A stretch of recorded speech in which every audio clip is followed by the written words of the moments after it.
panellists, would you like to introduce yourselves? Let's start with from the left. Yep, I'm Nick Brunetti. I'm the news editor for Slough Observer and Royal Borough Observer. Sabine Hussain, councillor and deputy leader for Slough Borough Council. Roman Khan, youth rep, Slough. I'm Katie Simpson. I'm a GP in Dedworth in Windsor, and I'm the mental health lead for Slough CCG, along with Windsor and Maidenhead CCG and Bratton and Ascot CCG. Hi, I'm Jo Rockwell. I'm the head teacher at Herschel Grammar School. Cool. Okay. A quick tip for you panelists. You guys will have 1 minute each to answer each question. Of course, that's to ensure that we get more questions in. Zahid back there, he's operating a little stopwatch. So once the question's been asked, whoever starts answering, the clock will start ticking. And if you guys just go on, I will stop you. It's not personal. It's just so we can get more people in. All right. Cool. All right. So first question. Does anyone have any questions to start us off with? Do you think Slough media presents young people in a negative way? Okay. Do you want to direct that question at anyone in particular? The newspaper. All right. Would you guys like to answer that? Anyone in particular? Go for it. Did you say Slough media? It doesn't really matter, but media in general. Media in general? So not necessarily Slough media? Sorry to clarify. But... Yeah, it doesn't really matter, but yeah, it's media in Slough. Okay. I mean, you're going to say I'm biased on this one, aren't you? Being a news editor at the local paper. I don't think so. I think we've got a duty to inform people. And sometimes, for example, particularly with crime news, whoever that is in the particular story will look bad regardless of their age, in my opinion. But that doesn't necessarily mean that we're out to represent or give anyone a particular group a bad name. Of course, I think ideally, being a member of a community, we would reflect the good and the bad that's going on in the community, and hopefully we do that most times. If we don't, I'm all ears and welcome to hearing your views on how we can improve the coverage. All right, anyone get any follow-up on that? Cool, do you have any follow-up on that? All right, next question, anyone?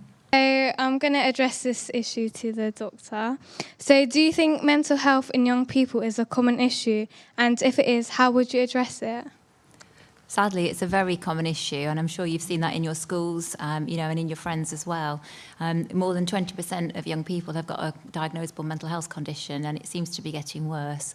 And there are lots of different reasons for that. Obviously there is increased expectation and pressure from education, and I'm sure Jo will want to come in about that as well. There's been less about PSHE in the curriculum, so there's been less time for the schools to be able to support you. And of course, they can do that much better than we can do in healthcare, because they know you much better than we do.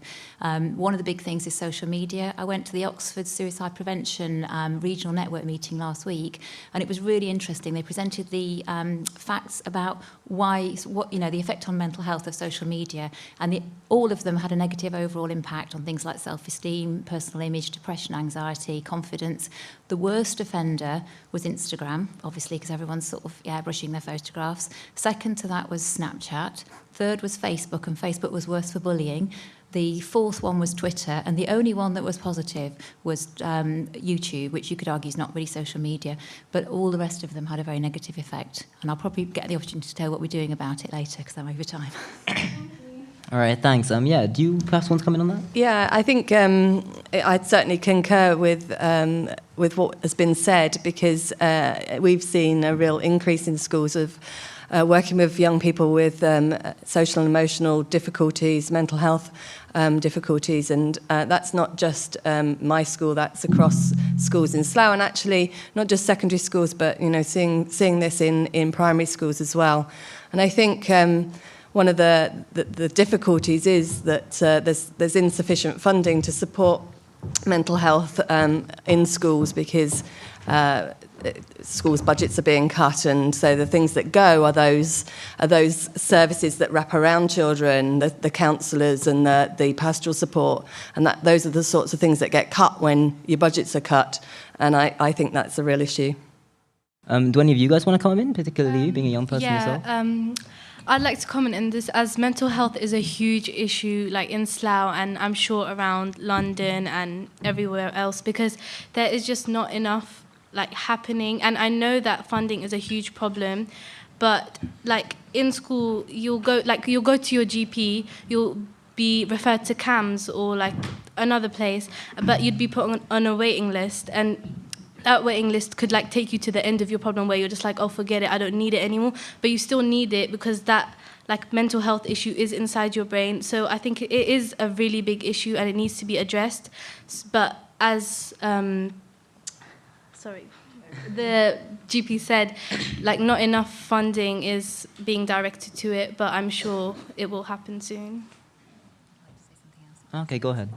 Sorry, I just wanted to tell you there is some good news. Obviously, it does all seem sort of doom and gloom, but I chair the CAMS Transformation Working Party, and Slough are really well represented on that. So we have head teacher Senko, we have also Slough Borough Council represented on there, and the Slough Children's Trust.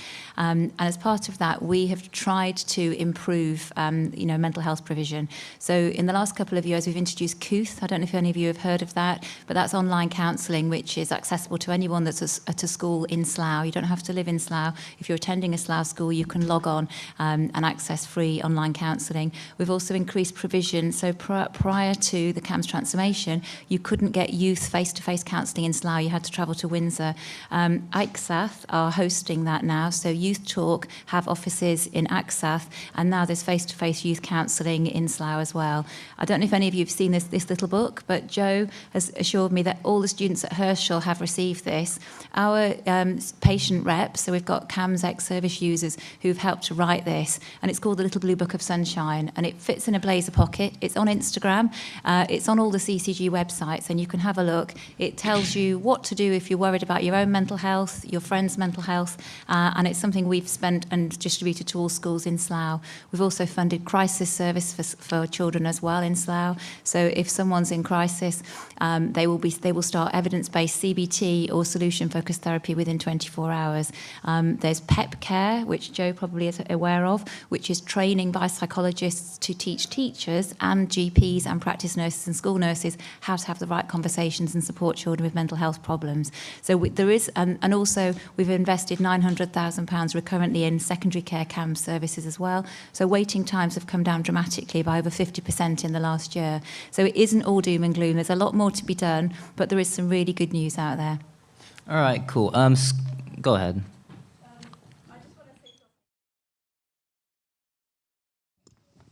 Now that CAMS has been mentioned, I think it's really important to bring up some problems. Number one, CAMS is the first point of reference that GPs refer young people who have complained about mental health to. So with the rising numbers of young people facing mental health problems, obviously there's going to be a larger waiting list. Now, because of that, it means that young people who are in dire need of help and support are being put at the end of that waiting list and therefore not getting the support that they need and they need to receive ASAP until a few more months down the line. And when they do finally get given that support, from personal experience and from experience of others that I've spoken to, CAMS counsellors have not been the most empathetic. They've often not helped solve the problem. And so what's being done about that? Because I've filed complaints about CAMS. I know everybody that I've spoken to who's used that service has as well. And yet when I still talk to young people who are using CAMS or go to CAMS counselling, they're still complaining. So yes, it's a service, but is it a good service, and what's being done to make it better? Okay, you raise a really interesting point, that actually we don't want the referrals to come from GPs at all. The referrals are much better for CAMS via the person that knows the young person the best. So for most people, that will be the school pastoral advisor or the school Senko rather than the GP that might just see them for 10 minutes. So what we're encouraging is that parents and children and young young people go and see the school, because, for example, for ADHD diagnosis or anxiety, there may well be provision in the school rather than you going to the end of a very long CAMS waiting list. So, and the SENCOs and the pastoral advisors in the schools know all this, whereas the GPs don't have that local knowledge. So all the GPs in Slough had training last year about making appropriate referrals and trying, where possible, to redirect back to the school unless there was a crisis or they felt they knew the child best. As I've said to you, CAMS should not be the first port of call. We should be referring children much earlier and doing much more preventative work before kids get too ill that they need the CAMS service. And the waiting time has come down. You know, it's still not great, but urgent cases, as I've mentioned to you, will be seen very quickly. The new CAMS crisis is a really brilliant service. So anyone presenting with self-harm at Wexham will be seen within 24 hours and start an 8-week course of therapy, which is a new service in the last year. All right, sorry to cut you off, but your time is up. Would you perhaps like to come in? She's talking about coming in schools. There are lots of different strategies that schools are using as well to kind of look at that preventative stage. And one of the things that we've done, Herschel has appointed one of our prefects as a student mental health advocate, and she has experience of some anxiety issues and has been through various counselling services, and she's a really strong advocate in the school, someone that the students can go to. She operates a peer mentoring scheme across the school with lots of the other sixth form students. So there are lots of different ways that schools can support young people who are having mental health issues before they get to the stage of having to have some kind of CAMS referral. All right, would anyone else want to come in? Cool, does that answer your question, or would you like to rebut? Yeah. Okay, cool. All right, so moving on. Any other questions? Okay, what's the point of the 11 plus if it's no longer about natural talent but how well a child is tutored to pass it? That's directed for the head teacher. Okay, well, what we did, what the Slough Grammar Schools did 3 years ago was to introduce a new test that's set by a different provider. So for a long time we used someone called GL Assessment, and now we use something called CHEM. And their tests are designed to be much closer aligned to the national curriculum. So quite a large part of the tests are what you would experience at primary school, the kinds of questions that you might get in maths and English at primary school, in order to better assess natural talent, as you put it. And also, they're designed to be what we call coaching resistant. So although they're not perfect in the sense that the more, you know, that if you practice, then you're going to get better at it, they are less likely to be biased towards people who can afford to have private tuition. Does that answer your question? All right. Anyone else want to come in on that? I think the question was, what is the point of 11 plus exams as an actual exam, really? Well, it was about coaching, and whether it was about whether you select by natural talent or whether you select because somebody has been coached and coached and coached in order to pass. All right, well, if that answers your question. Anyone else? Any questions for our panellists on the left over here? Oh, okay, cool. Yep, go ahead. Okay. So I believe, and I know, Saath does a lot to support young carers. What else could be done in Slough to support young carers? And this goes out to Safia Hussain. Hi. So I think you're right.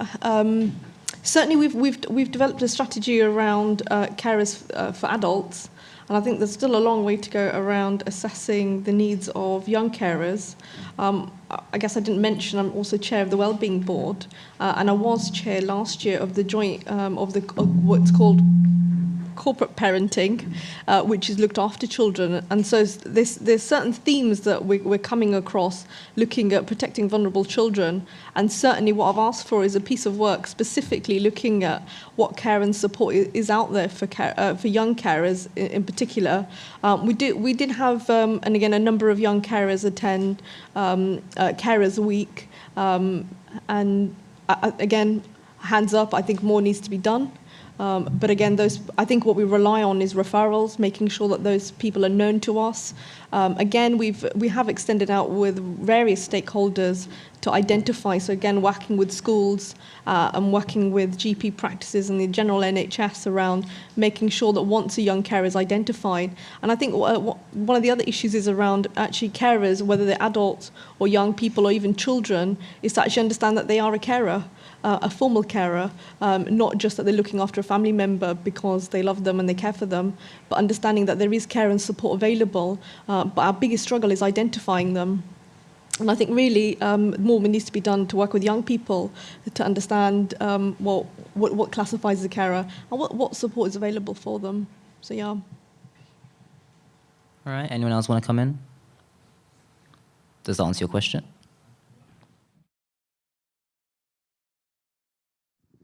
My question is to do with like transport, so any of you lot can answer it. Obviously in London they have an Oyster card that people are able to like put money on and travel around, and obviously as for young people we don't work ourselves, and like child ticket isn't always like the cheapest option. Like what are you doing for us youth to get around to places? Because as a teacher, you already know that people do come to school because transport is late. So, like, what can we do to, like, you know, help us out? Because we don't have that kind of money to be paying for trips, going all, like, different places. So what are you going to put in place for us? Okay, shall I take that?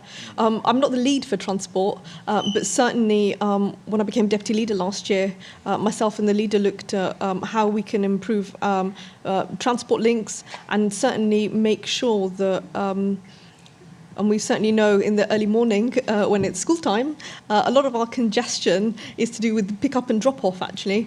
And so one's around accessibility, making sure that young people, if they can afford it, currently accessing it.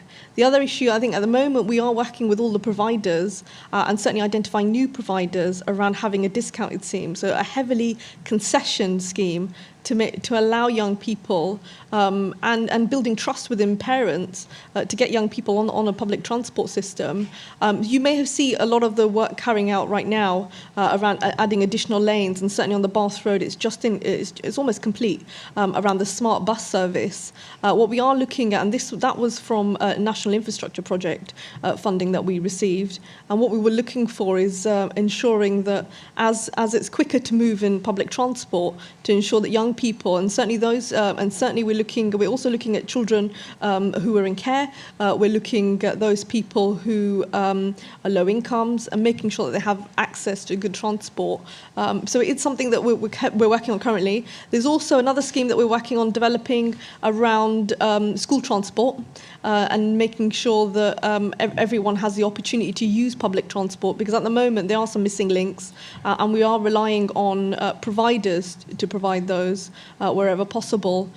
So again, it's a work in progress, and hopefully early on next year I think we should have some real details, and most of that will come back to different forums for young people and possibly the Youth Parliament to go sound out. Cool. Does anyone else want to come in on that? Yeah, I think one of the things that we've been doing as head teachers is lobbying the council and talking to the chief executive about the possibility of subsidised or even free bus transport for students under 16 or under. I think if you live in some of our neighbouring boroughs in West London, they do get free transport. So that's something that we've been trying hard to get sorted out for you as well. Awesome. Anyone else? Sorry, I just wanted to add about the Oyster card. So our departing MP, Fiona McTaggart, was heavily lobbying the government in order to try and get us, and certainly the Department for Transport, to get us onto the London network. It's something that we, as a council, working with our new MP, are looking again to reinforce, and hopefully we should have some good news. If nothing else, at least extend what's happening currently with the Hounslow service or the West London services that are currently coming in here, because it's really unfair that Slough people actually aren't benefiting from having the network that comes into this town. So again, that's something else that we're looking into. Cool. Does that answer your question? Anybody else? Is that your hand up? Okay, cool. Yep, you over there.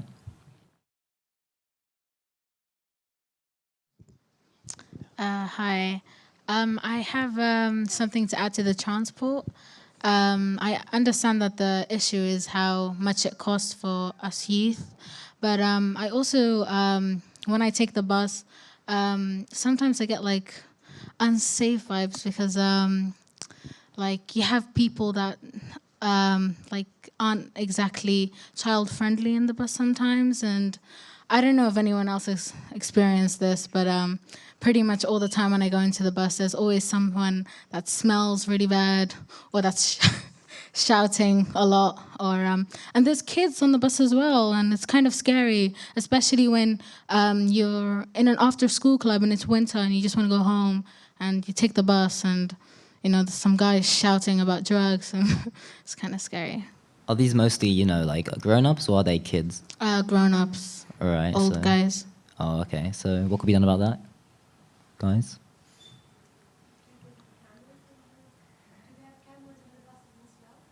Pardon? Good question. Should there be cameras in the buses in Slough? I really can't comment on whether they have cameras or not, but certainly I'm happy to take that suggestion. Well, your complaint forward and ask the bus service, the current providers, and certainly if it's a particular route that you're taking, or anyone has any particular issues, more than welcome to come forward and let me know, and we can follow that up. But again, it's inexcusable. They shouldn't be doing it, and they shouldn't do it anywhere, let alone on a bus or any other public place. So, but yeah, I can take it up. Cool. Does that satisfy you? Awesome. Next question. Yep, you over there, in the back.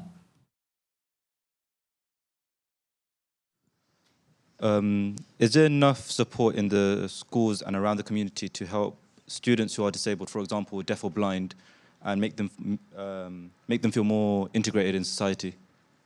Cool. Who wants to come in there? How can we integrate deaf or blind people? I'm not sure about. I guess we do have various forums where people with disabilities are included to look at their participation and looking at whether services are adequate for them, public space in the public realm. I can't say I've come across young people's groups, actually. So I guess that is an area of interest. We'd usually use forums where they're already present, so national charity data to look at what young people are saying. But again, I'd welcome any forum that, if it doesn't exist now, perhaps looking at that forum to be set up. And not just, because actually we do have a forum within the voluntary sector that looks at adults, but I haven't come across anything for young people, and certainly children. So it's definitely an area of interest. And absolutely, I think, but I don't think it excludes just young people and children. I think adults actually find it's very difficult to have access to the same services as those that don't have. So it is a big issue and it's a big stigma, and I think we need more awareness, actually. All right. Perhaps that awareness could be created in schools. Do you want to come in on this, perhaps? Well, schools have a special educational needs strategy, and so if a child is in school who has a special need, then they will be provided with additional support to access their learning and to be part of the inclusive school environment. And there are schools in Slough that specialise in physical disability. Westgate, for example, Westgate School have a resource base for physically disabled students, and their strategy is around making sure that those young people feel included within the school environment. So, schools have actually got legal requirements to make sure that children with special educational needs are catered for and are included in the school community. All right. Does that answer your question? Do you want to come back? Cool. Anyone else got a question? You there?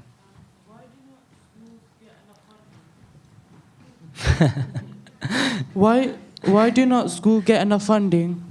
Well, who wants to tackle this one? Well, schools' budgets have been cut in a number of different ways. So because the country has been in recession and has a huge amount of debt, the public sector services have been cut quite heavily. And actually schools, I think to an extent, have been quite lucky in that we have been shielded from those cuts for a number of years. But across the last year, 18 months and moving forward, we know that we are going to be facing significant cuts. The other thing that the government have done is to introduce a different way of funding schools. It's called the National Fair Funding Formula. And actually, the principles behind it are very sound. What it means is that areas of the country that have been traditionally get less money for their pupils, the money is redistributed so that they get a bit more money, and it's sort of equalised across the country.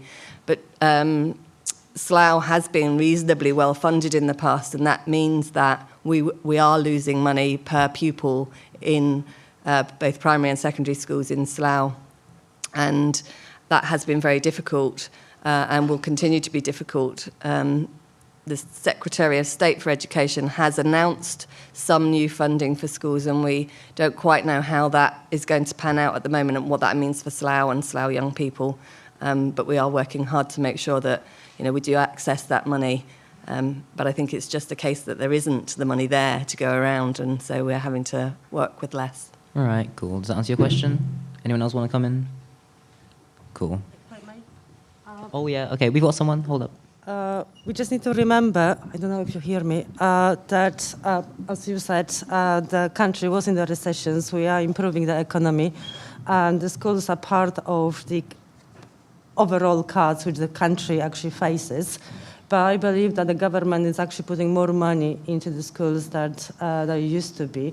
Yes, that Slough is facing the less money per pupil, but the government believes that education is the most important thing for young people to move forward to adult life. So, in my opinion, definitely the schools will survive. It's just about shifting the resources on one side or the other, and the government is adding more money. So you should not be scared of not that school will not be funded at all. All right. Do you guys agree with that, or would you like to rebut that? I absolutely did not agree with that. Go ahead. Actually, some might not be surprised, but certainly I think it's a farce to say that it's not going to have an impact on certainly educational attainment. And I also think it's if I just keep it local, the fact is the output measures for those children that are in absolute need are not where they should be. So yes, we do an incredible amount of work. Our schools do an incredible amount of work. However, this funding formula, should it go ahead, it will have an absolute impact on the education that is delivered. And I think, yes, absolutely, as Councillor Wright points out, they probably will try and make do as good as they can. But let's not, let's be real. It is a financial cut, and I think again, as a council, we've taken a fair brunt of those cuts, and we've had various levies put on to increase council tax. But the fact is, and again, I don't want to be over precious about education. However, we are moving into a world, or certainly the UK is moving into a Brexit world where the future is unknown, and it will absolutely be dependent on making sure that this new generation, you guys here today, have the best education that money can buy in order to make sure that you have the adequate skills for what will be required for the future, and that is all unknown. So I think, again, unpredictability would say that we should be now is the time to invest in our young people, in our education system, for the uncertainty that will come. All right. Would you perhaps like to rebut that, or? Well, we can probably have a debate all the time, just pointing out one and the other side. However, what is absolutely sure, yes, Councillor Hussain is right that education is the most important thing, but we need to remember that money does not buy you be educated. You are probably naturally intelligent to gather the knowledge through school, which the schools are been said, doing very, very good job. Is that And true, just though? Money doesn't buy education? Because at the moment it is. money doesn't buy education. I grew up in a costs very, £9,000 very per poor year. environment, and I've actually am being educated. So it's not about that. It's not about the money. It's about the willingness for the young people who just can see once they put a lot of effort. And I know you do put a lot of effort into your educations, that you can see once you actually make the effort, you can achieve something in life. Money, it does not buy you this. So just to add on that, we've already had schools in Slough in the last 18 months cut back resources, cut back TAs, ask parents to make contributions towards things like pen and paper and paint, cut back on concessions on trips and extracurricular activities, which at the moment come out of their main budget. Excuse me. So absolutely it's having an impact today.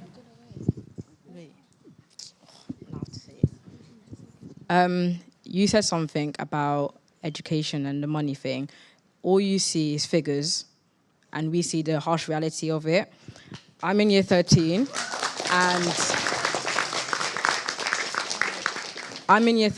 and I've seen students in year 11 who have, put their choices up to subjects that they want to do, but due to all these budget cuts and teachers not being available, they are not able to do what they want to do for the future. We are your generation. You're seeing figures and you'll, come up with your idea or whatever. We're seeing the harsh reality. We are your new generation. We're going to come out and do stuff. We're going to take your roles here. But how are we supposed to take your roles if, education, this money problem, but it should come to us. You should hear our voices before you go and, all your figures and stuff. This Brexit thing, it's already happened, but why should us young people have to suffer because of that? People have, as I'm saying, people now, not all of them are in school due to maybe results or whatever, or choices that they want. They cannot do that. So this whole money and school is not for, all education, all that, that's completely rubbish. Okay, well, would you perhaps like to comment on that? I disagree with you. I don't see the figures only. I just say that I have lived in a different reality than you. You probably can recognize my accent. I'm from Poland. I know that without money, you can still be educated. There was a point about buying pencils. My parents had to buy everything for me, books, everything, every year. They were taking the loans to do it. You don't have to do this in this country. You are very lucky. This government and the Labour before was looking after very well schools, and the Conservative government is not going to cut you money that you will not be able to be educated. And suffering through the Brexit, unfortunately, that was the voice of the nation who wanted to leave Europe, and we cannot do anything about this. We just have to go through and just make the best deal as we can for the country and for your future. All right, could we perhaps have a young person's insight on this? Yeah, so I just wanted to comment on, I don't think you're directly answering the question asked by the young person herself, because I think you're rather, going across from the question rather than directly answering it. So we just want to know, because I'm in year 11, I go to school, and I understand that a lot of effort is put in it, but not enough to help us secure a brighter future, because it's very difficult. You could see before, even the teachers especially, there's not enough teachers teaching us the right stuff. We have so many supply teachers not giving us the right education we need. So how are we supposed to secure a future for ourselves which we want to pursue when there's no one teaching that or no one providing the facilities due to the cuts in funding? I would not say that is due to cuts on funding. There is something to do with people wanting to become a teacher. This is a very pleasant and a very hard job, and probably you can confirm that. It's not easy. I mean, you're lovely people, lovely young people, but it is hard. You all got the feelings, you've got some problems, and they need to deal with that. And sometimes you can say that it's much easier to just bring up your own children, but it's very difficult to actually give everything what you want. because of us a group. So it's about if you, as a young person, would like to see this country growing and would like to see that maybe your kids will be better educated, to put yourself through the system, get educated and become one of the teachers. I think in terms of, you've raised two issues, funding and recruitment of teachers. And I've been a head teacher at Herschel now for 8 years. And in my time in the school, the recruitment has become significantly more difficult. And I think one of the reasons for that is, well, there are lots of reasons for that. First of all, there are lots of schools in our local area. It's a densely urban area, and so there's lots of competition for teachers. Secondly, the government has repeatedly missed its targets for teacher training and recruiting young people into the profession. So there are significant shortages in primary school teaching, in maths teaching, English teachers, physics teachers, and so that's been a real challenge. And it's also the case that teachers can go 5 miles down the road towards central London and earn significantly more money because we only offer the fringe allowance here and not outer or inner London. And money is a problem. There are teachers, don't earn huge amounts of money, particularly at the beginning of their careers. They've had public sector pay caps for the last 5 years. And so their wages have not increased in line anywhere near with inflation. Right. And so it becomes a very difficult, it becomes a very complicated issue, and it's very difficult to recruit. Cool, thank you. Do we have any rebuttal on that? Yeah, go ahead. Oh, no, give us a little gentleman at the back first. Sorry, I picked him. You'll get your say, don't worry. Anna, you said money does not buy education, but then if you go to Slough and Eton and then walk 20 minutes down the road to Eton, which one will offer you a better future? Whose parents are paying £30,000 for an education? And I'm a school governor, by the way. I'm one of the youngest school governors in the town. And the primary school I'm a governor of is facing a deficit of over £100,000 next year. I've seen schools in this town which are thinking, I'm not going to name names, but are thinking of doing 4-day weeks for their students because they do not have the money. We have, by the way, we did have a recession, you are right, but that recession ended in 2008. So what's happened since then? Because I don't know. Could I come in on that? Yeah, go for it. The recession didn't end in 2008, it started in 2008. No. Actually, the economy went back and started shrinking again, so...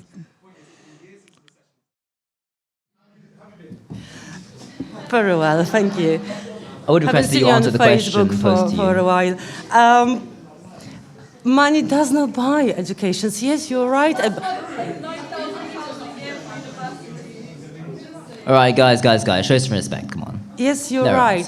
The private schools like Eton, yes, the parents are paying a lot of money for that, to educate those children. But you know what? Once you are in a normal school, you can actually win the place in that place in Eton. And it happened in Slough. We had the students from Slough in Eton who just learned a lot, and they were very, very good in teaching, and they won the place in Eton. Money helps you only to be better dressed, to maybe have a more social life. What it does not give you, it does not give you the effort which you have to put in. It does not give you this willingness to actually do something in your life, to achieve something in your life. And the schools at Slough are doing a very good job on that you are going through the exams and you are being a very good student and having lovely results. Would you perhaps like to come back? Could I just come in on something? I take your point, and I think I completely understand what you're saying. What I would say is, if any one of you have actually been in failing schools before, have any of you actually gone to a failing school? Okay. So to my discredit, as you'll probably know, I'm well into my 30s, and I went to a school. I finished schooling in 1998, so we weren't in recession. A few years after leaving, my school went into special measures, but it is probably, it was coming. And the head teacher had said before that happened, that he needed £20 million or the kids would fail. And he'd gone to the local press and said this. My point is that the money was available then, but we still had failing schools and we will still continue to have failing schools. I think there has to be a point made in addition to this, because maybe perhaps, as I appreciate, the issue will always be simplified to an extent. What we have to say is that it's also down to management of schools. And some schools will fail regardless of how much funding they have. And that is down to how good the heads are, how good the teachers are. But don't think for 5 seconds that naturally, because you've got money, you will get a good education. And I think it does really require the effort of pupils as well. Because I went to a comprehensive, I did okay. I would say that I excelled more in a further education college. All right, thank you. Would you like to come back on that, or anybody? Cool, yeah. Actually, no, can we have the gentleman at the front, please? So basically, yeah, going back on the comment where you said money doesn't, like, influence education, I got to ask it because they all skipped it, innit? So I was going to say, if a school doesn't have money, then, like, how do you expect it to pay teachers in order to do their job? Like, well, to do their job to teach people. I assume that's for our councillor there. Schools don't generate money. Schools are being paid by the government. So if government will take all the money, yes, the schools will not have it, but it's not going to happen, and it's not happening now. So therefore, the teachers are being paid. I'm sorry, can I just come in on that?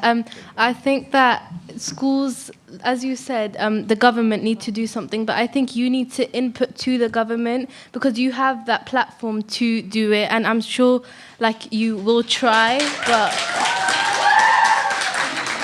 There was the motions, and Councillor Hussain will confirm that both of the parties, the Labour and the Conservatives, were actually signing the letter sending to the government saying that we don't want to have any cuts. What we can do anymore, can we? We can only push the government and saying, oh, look again in the case and revise your policy on that. How do you feel, being a young person yourself? Well, yeah, I completely agree with that because, like, money does literally buy everything. Yeah, because, for example, everybody's saying that young people need to put in the effort, but what exactly are they putting effort into? Like, a corrupt school? Like, you need to give them something to, like, concentrate on, to have as a target. So, yeah, so they need support from everyone, and the school especially. They need the reassurance of the school that yes, they will be able to provide them with the education they need due to the funding and from the teaching and etc. All right, cool. Yep, you at the back there. I just want to say to Anna, personally, I think it's quite patronising that you come up here and say it's the willingness of the young people to engage in education. I feel like money does buy resources and it does give young people a better opportunity in school. I have the chance to work with the charity that goes into school and works with young people every day, and I'm seeing young people that are being failed by schools, and we're having to teach them in corridors, you know, and we haven't got access to sort of electronic equipment, books, resources that can stimulate the young people while being there.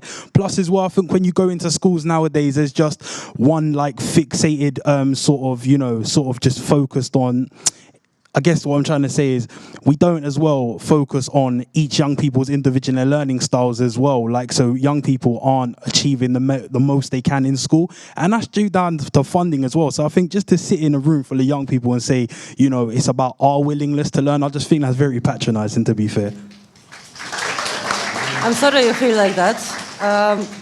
However, maybe I did not say enough. Resources are one thing. This is where the money helps you to get to the resources, but does not buy your education. All right, let's have you at the back, please. Oh, hold on. Can everybody just hush, please? Guys, come on, let's be civilized. Does that answer your question, sir? Hello? Yo, does that answer your question? All right, cool. Yeah, you at the back, please. Who? Oh, sorry, man, you've already had a go. Let's let her have a go. Okay, can I just say to the Conservative councillor, instead of buying bombs and guns for Syria, maybe stop putting that money towards our schools? It's just an ideal. It's just an ideal. Just an idea, like just to put it in the I've mind. taken notice of that. Mindset, okay. Guys, come on, we want to hear her response. Well, it's not up to me to actually answer that question. I'm not in the government. I am a councillor. That is a local level. That means I can answer the questions what the council is doing in Slough. I cannot tell you what in the nation, what the government is going to do nationally. We are all based on whatever government would be, Conservative, Labour, Liberal, UKIP, or whatever party would be running the country. On the local level, we are facing those that on the top, they are making the decisions, and I can't change that. All right. Cool, yeah, you at the back, please. But still, you're saying that money doesn't buy education. But no, I'm just going to say this now. But we've noticed that the university prices have gone up in the past year or so. But how are we meant to actually learn if they've gone up and we're still going to be in debt after so many years of education in university?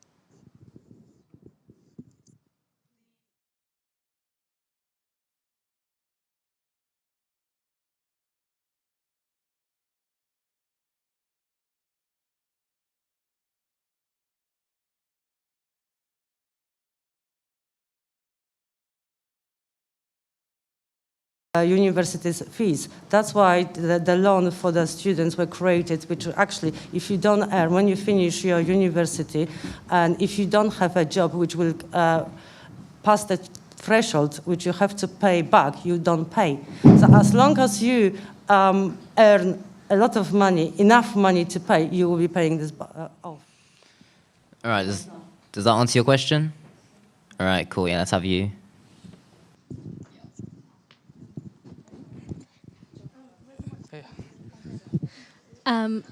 Is this? Oh yeah, it is on.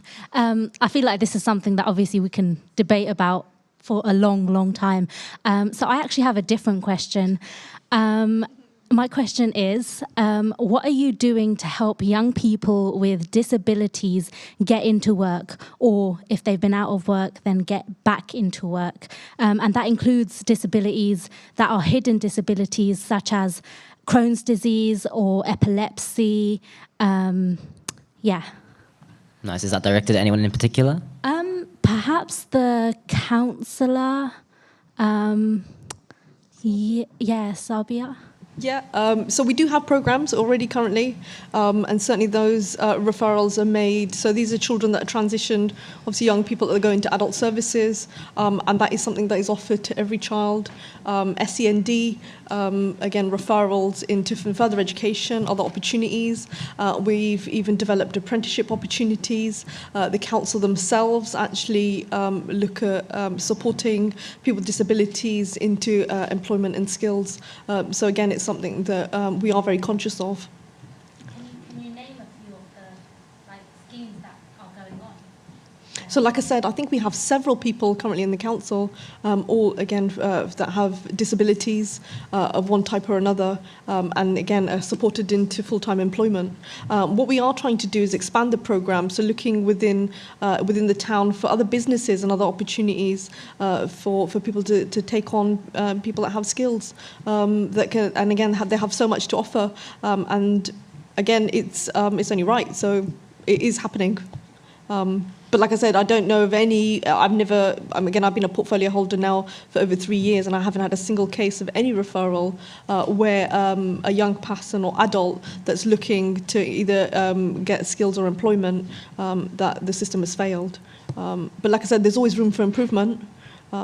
But again, there's forums with people with disabilities looking at what they want. So again, not everything is possible, so they can't access everything, but making sure that enough opportunities are out there for them to access. You happy with that? Anyone else want to come in? Cool. Questions? Yeah, let's have you on the side. And they decide to leave, do they have can they leave just like that, or do they have to wait till the end of a scheme? Because in my personal experience, many of my teachers have just left midweek without telling anyone, and that doesn't really help us because we just recently got used to a specific teacher, and then all of a sudden the teacher leaves. That doesn't really help us. So how does the whole... Well, teachers have teachers that are employed by schools, so not supply teachers. They come through agencies, but teachers that are employed by schools have a contract, and the teacher contract says that they have to work. If they want to leave at the end of a term, they have to resign by half term. So they have a half term's notice. In reality, if they decide that they're not going to turn up, there's very little that schools can do about that. Supply teachers work through agencies, and they can just leave at the moment's notice.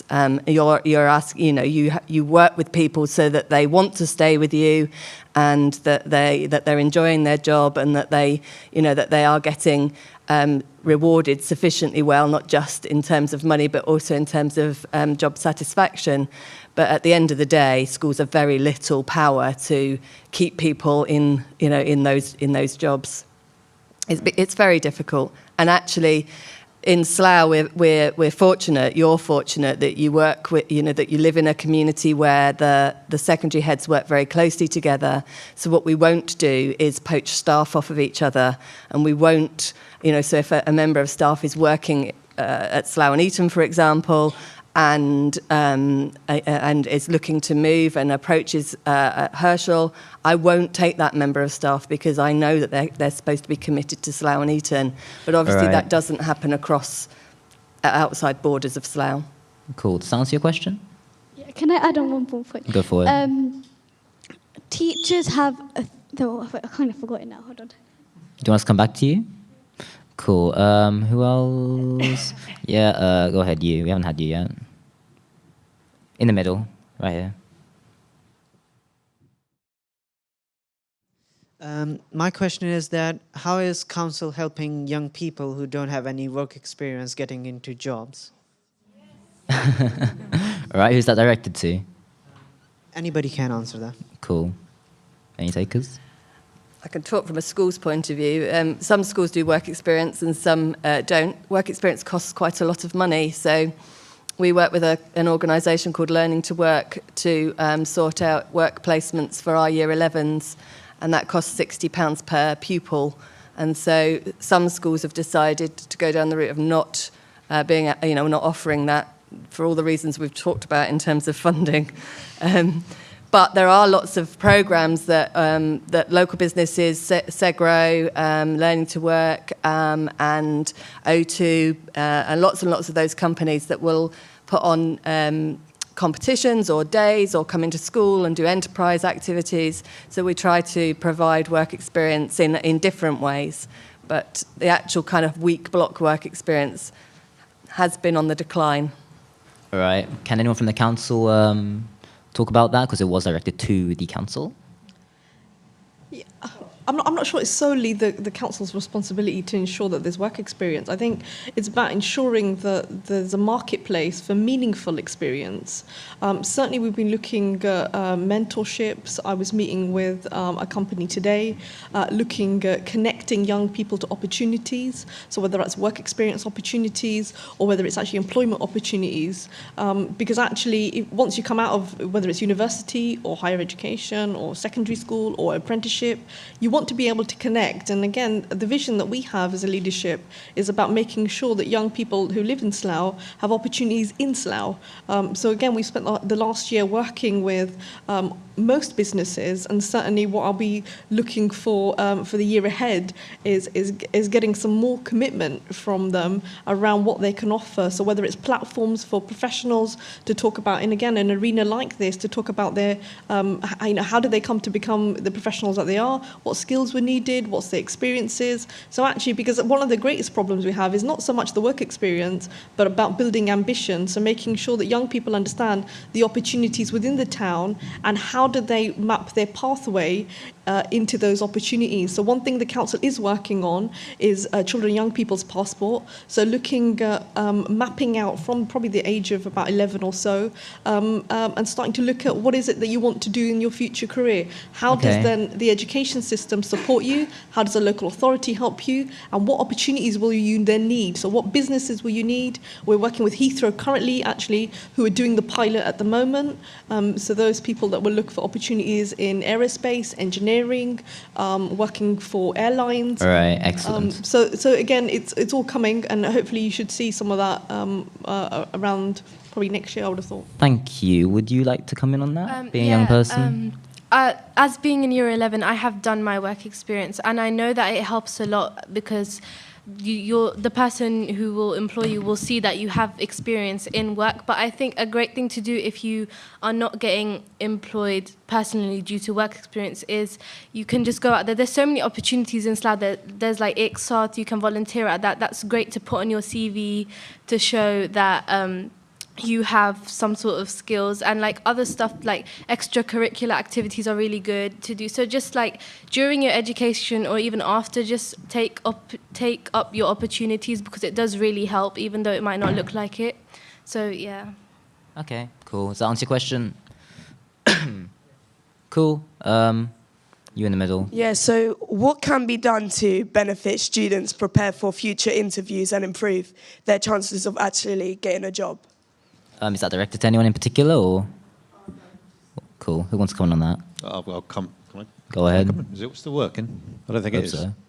I think in terms of coming from an industry which is very, very competitive, especially if any of you here want to work in media, prepare 3-4 times over, and do your research on wherever you're going to have an interview.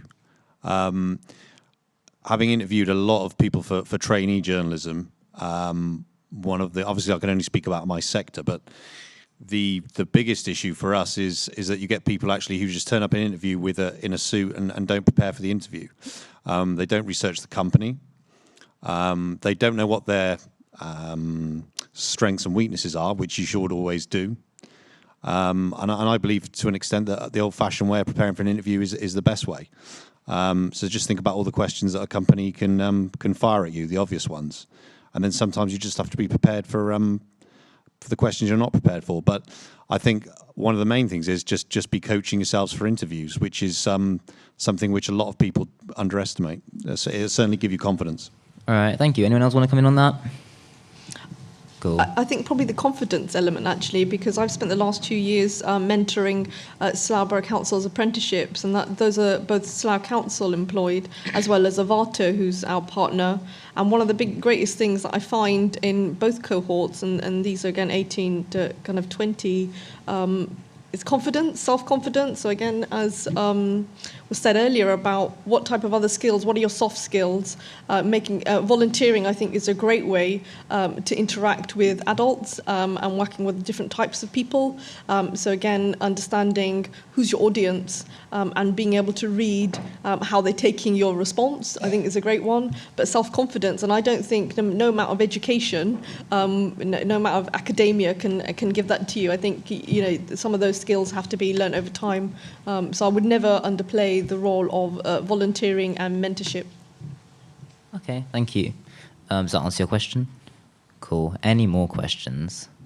Oh boy. Yeah, let's have you. We haven't had you yet.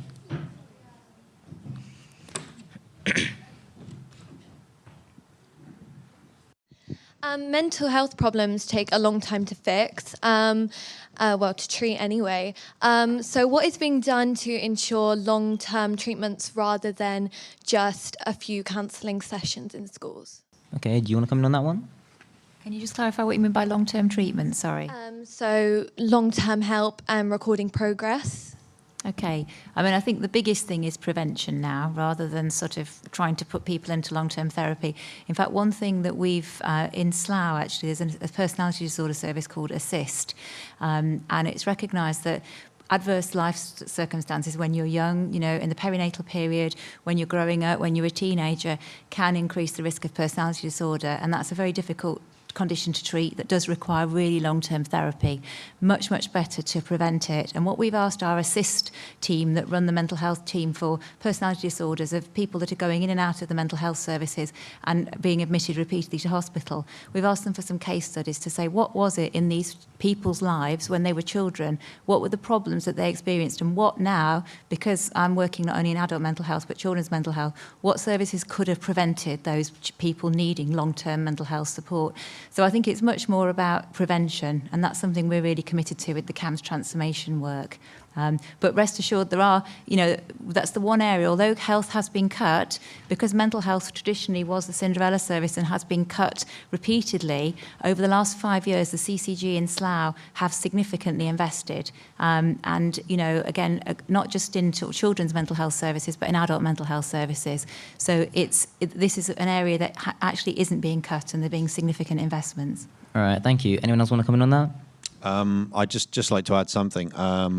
I know, for example, that recently there was research that said CBT was really a plaster to cover, a real long-term wound. And I know, for example, that they only give you 5 sessions. I've heard those 5 sessions will probably not be good enough for most people. And I think it was recently, and maybe UCL and maybe the doctor can correct me, but recent research said that a lot of people were then sort of receiving CBT. They were fine for a while, and then they needed another dose of something or another help with something else, because CBT certainly wasn't doing the job. Unfortunately, CBT is still part of the NHS approach. So I think there has to be a long-term solution to that. Unfortunately, because the money's not there, and possibly the case even under the Labour government as well. That is currently the approach. You get 5 sessions and then you're off, Jack. Can I just come back to that? Because that's actually not true. I would dispute that. It's not 5 sessions. In Talking Therapies, which anyone over the age of 16 has access to in Slough, and you can self-refer, CBT is the most evidence-based approach. But in people on the lower end of depression and anxiety, they will have other options like a computer-focused therapy or telephone therapy, which is as effective as face-to-face therapy, or they may have a workshop style where they work through a workbook, and the cure rates on that are even higher than face-to-face CBT. About 80% of people that don't drop out of therapy will, actually achieve a cure. But in those people that don't, they get stepped up to one-to-one CBT, and that is definitely not 5 sessions. I can tell you from knowing people who've been in CBT. They go to their GP and they are said, "This is when you will go to GPT." There are up to 5 sessions. Okay, that's not what's commissioned. I'm not going to make up a lie. Yeah, no, that's not what's commissioned. It's usually between 10 to 12 sessions in people that have had the step 3. In step 2 therapy, that's different. That is often self-guided. That may be less sessions. But if that's not been effective, then people are stepped up to the next phase of treatment, which is longer term. CBT is not for everybody either. And that's why Talking Therapies also offer counselling for depression, which again is longer term, usually between 8 to 10 sessions. And they also offer something called movement desensitization reprocessing therapy for trauma, which is also offered. And they offer something called interpersonal therapy, which talks about the way you relate to people, maybe your parents, maybe your peers, and how changing the way you relate to people can improve your mental health. So CBT isn't a cure for everyone. I totally agree with that. It's got the biggest evidence base, but it's not one fit for everyone, and there's many other options out there. Okay, thank you. Does anyone want to rebut that, or is that good? All right, cool. Well, we've only got time for one more question, so let's make this a good one. Let's have you. Yeah. Okay, so as you know, Slough is like regenerating and all this, and besides the trading estate, which I keep hearing about, what else is there for young people? Like, what is that regeneration doing for young people? Regeneration is actually is quite a wide spectrum. Regeneration is looking at the uplifting of an area. So in some areas where we looked at Brickwell, for example, it was about housing. It was about regenerating the area to improve access, safety, and poor housing. In the town centre, for example, again, you've seen in the local papers around the publicity around what will happen to the shopping centre. So as access to those type of services will be regeneration, as well as the regeneration of what the council is looking at is one of its own major project as the landowner, which was the former TVU site, looking at providing, opportunities around housing, office space, and commercial letting. And ultimately, some of that is about income, making sure that we have enough money to be able to sustain frontline services. But some of it is about improving and uplifting the town. As far as young people, if you're looking at the leisure regeneration, so the uplift, and we don't call it regeneration in leisure, we call it an actual cash investment in leisure. So leisure facilities, again, Farnham Road is one of those areas. We're also looking at health, so again, access to services around health and GP. All right, I'm going to have to cut you off there, And I'm again, sorry. that will have an impact on Does young anybody people. else want to come in there? But if you're looking for, just on that point, what exactly specifically do you think young people want in regeneration? For example, I feel like young people are kind of cut out in things like that. So like the ice rink, I know that's still going on in the car park and stuff like that. But you know, for the people, like, where's that going to? Like, where's the bowling? Like, certain young people don't know what's going on, and I feel like you know, and we need to know what's happening. Okay. Like, where can we go to do Go stuff ahead. like that? Okay, so they're both under development right now. The ice rink is due to complete early part of next year, so that's about February time. And the what was a former bowling site, again, is looking, again, you can probably have a look at some of the designs online around what the provision will be. So it's bowling and other activities, recreational activities. And again, that's an investment of cash. Awesome. Anyone else want to come in on that, or? And that should be ready, sorry, just before the next Cool, summer. yeah, go ahead.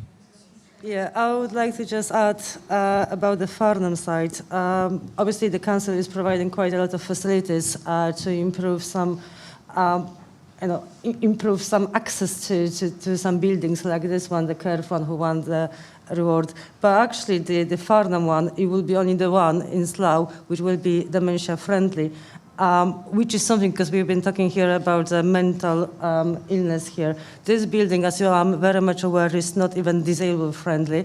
Therefore, I have hope for the Farnham, which will have the signage, will have the colors, will have the chairs, will have the quiet rooms for people who can actually go there and rest and enjoy the time. And it's going to be quite a lot going in Farnham, so I hope everybody will enjoy that. And I hope you appreciate that the seats which are sitting are not disabled friendly either. All right, do you want to rebut that? Anyone else? Answer your question? All right, I'm sorry, that's gonna have to be a wrap. Thanks for coming. We would like it very much if you could fill out one of our feedback sheets. It's very helpful. They're on the desk just over there, right? Yeah, they're on the sheet next to Giovanni over there. So on your way out, just do us a favor, fill one in. Thank you very much for coming, and good night. Photograph of CCG. Do you mind?